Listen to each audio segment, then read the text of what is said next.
Hello everyone, and welcome once again to Bevis Synagogue.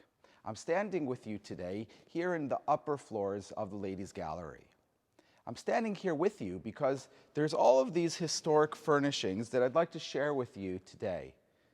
They date back to the 18th, 19th centuries, and they tell a particular story which I think is perfect for introducing Shabbat Bereshit and the wonderful customs of the Hatanim here at Bevis Marks.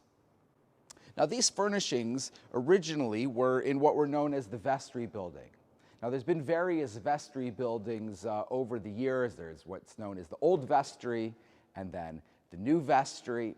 And these furnishings were in those rooms. In fact, we have some historic photographs in which these various items appear. And some of them, like this very large chair, was the seat of the Parnas Presidente, the person who was the president of the Mahamad, and of course the circumcision chairs. But in particular, what I'd like to share with you today are these sofas.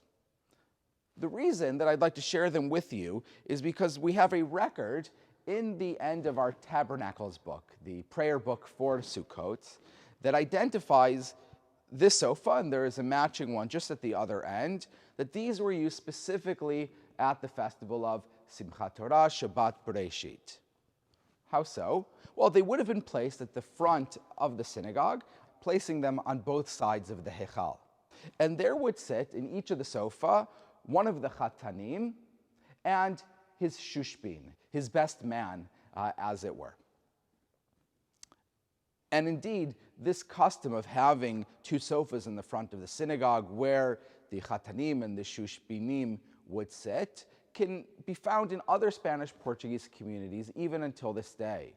One can see this in the front of the synagogue of She'erit Israel in Manhattan, and you can still find this in Amsterdam. Indeed, if you look at the historic drawings of Bernard Picart, where he drew various images of religious life in Amsterdam in the 18th century, one of those drawings depicts the festival of Simchat Torah, and there he shows sitting in the front of the synagogue are these two sofas with the Hatanim and their shushbinim. Now, this is no longer the practice here at Bevis Marks, and instead today the Hatanim and their shushbinim sit in the banka, the place where normally the parnasim would sit. And while we have many parnasim, what we typically do is there are 5 seats in the banka. So 4 of the seats are designated for the Hatanim and the shushbinim, and whoever is the presiding parnas on those occasions, they will sit in the banka, and the other parnasim will sit in other seats. Now, what exactly has happened? Why don't we do this anymore? So I don't exactly know why this isn't done anymore, whether it was simply historic furniture that they didn't want to use, but I think most likely it actually had to do with a question of access in terms of how easy it was to get the sofas to the front of the synagogue. When they had been in the vestry, perhaps it was easier to kind of move them into the synagogue, but now that they're in the upper level of the synagogue, it's a bit tricky with the stairs.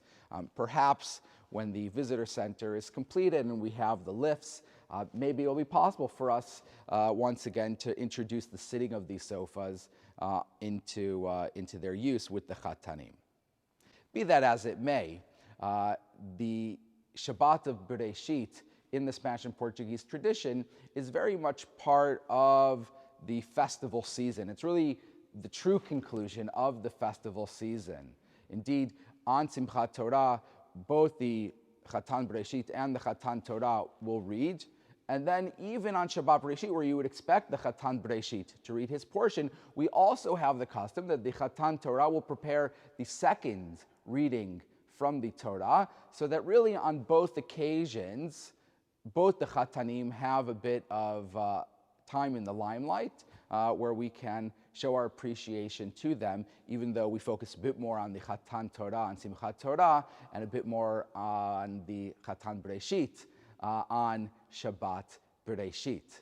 Indeed, the melodies on Shabbat Bereshit are some of the most beautiful of the year. It really makes Shabbat Bereshit into a festive occasion, almost really an extension of the festival season. And so people will come specifically to Spanish and Portuguese synagogues on the Friday night of Shabbat Bereshit and in the morning of Shabbat Bereshit to be able to hear some of the most beautiful melodies and harmonies and the choir. And there's just such joy and celebration, appreciating and recognizing, of course, the contributions of our Hatanim to our community, but really just celebrating how special it is and how fortunate it is that we get to be in a place like Bevis Synagogue. And so in a community that has centuries of traditions, sometimes some things change, but the very essence of the place certainly remains the same. And so I'm very much looking forward to celebrating this Shabbat Bereshit and the conclusion of the festival season with such celebration and such joy to really kick off and look forward to what, please God, will be a wonderful year ahead. Thank you so much, and Shabbat Shalom.